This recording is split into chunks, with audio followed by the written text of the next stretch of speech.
is up? If you don't know, now you know. This is Chrisangie Perez, Queen of Brooklyn Real Estate. Yeah, I said it. And welcome to my channel. I am so happy that you are here. Grab a snack, take a seat back.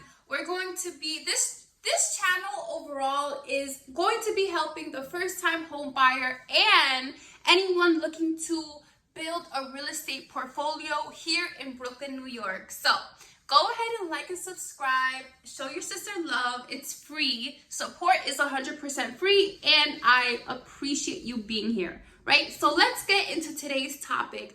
I am going to debunk inflation and interest rates and how you can actually beat all of that with real estate. You heard it here first, right?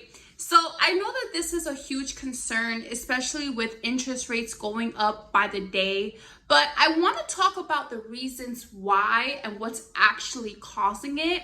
And let's break it down so we can understand what's going on and what we can do to fight against inflation, right? So what is inflation, right? This is the general definition of inflation, which is basically the rising of prices and the lowering of purchasing power, right? Basically the decrease in value of the dollar. So I'm going to give three main factors of what causes inflation, right? This is going to be devaluation, which is the increase of costs of imported goods, right?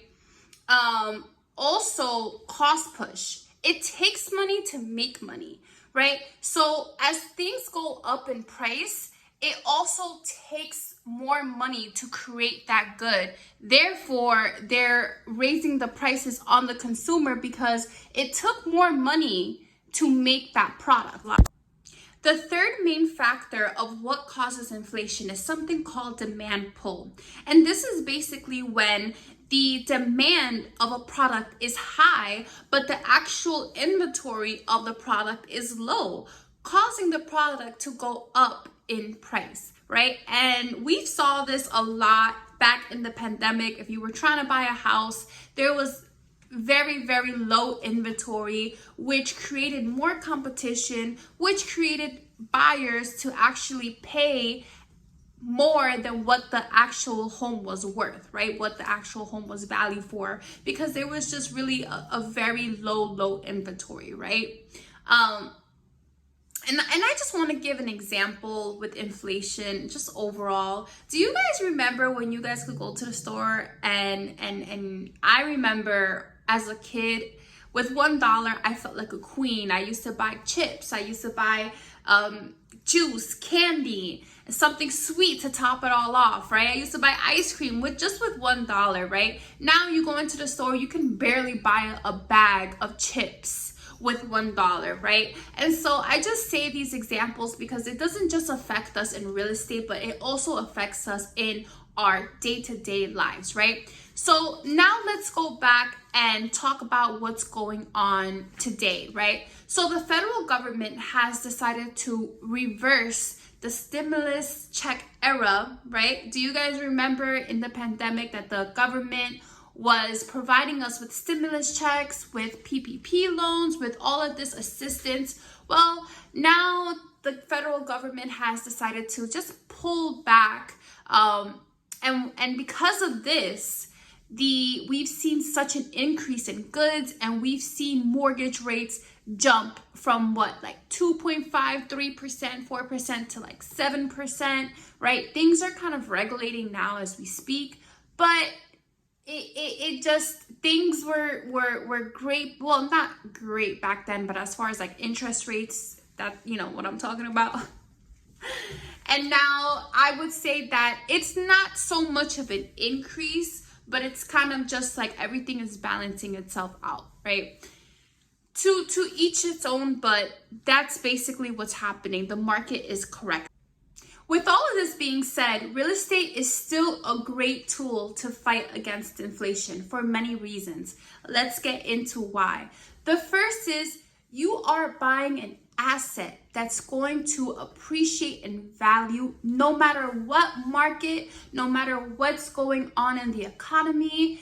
It is guaranteed to appreciate in value Meaning you can buy a house today for $500,000 and 500, yeah, I think I'm just for $500,000, and in the next 5, 10, 20, 30 years, it's going to appreciate in value. That means that when you sell it, you are gonna have equity in your pockets, right? So it can sell for $700,000, $800,000, $900,000, even $1 million. I mean, ask your parents, how much did they buy their homes back in the day versus how much is it valued now? Crazy, right? And this is always going to happen.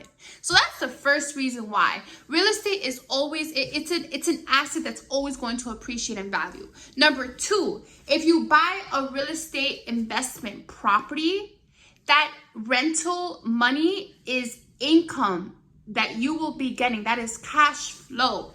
And hello, as inflation rates go up, rent is going up too. It's just not mortgage rates, it's also rent is going up as we speak. So as a landlord, you can actually take advantage. I'm not saying to, obviously take advantage of your tenants, but I'm saying you can increase rent and make cash flow, right? Which goes into my third reason why.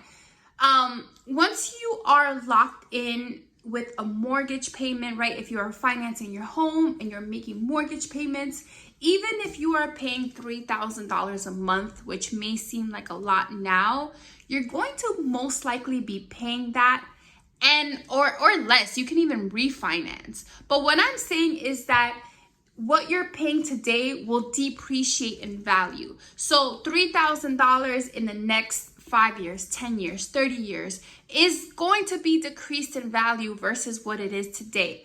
And remember this, you can increase rent, but you cannot increase your mortgage payments, right? You're usually locked in that rate, right? So guys, if you found these tips to be helpful, go ahead and hit the subscribe button, the like button, because I will be having so much valuable real estate content, and especially if you are looking to build generational wealth through real estate, and why not here in Brooklyn. So happy holidays, or if you're seeing this past the holidays, happy life, and I will be checking you guys out soon. Bye.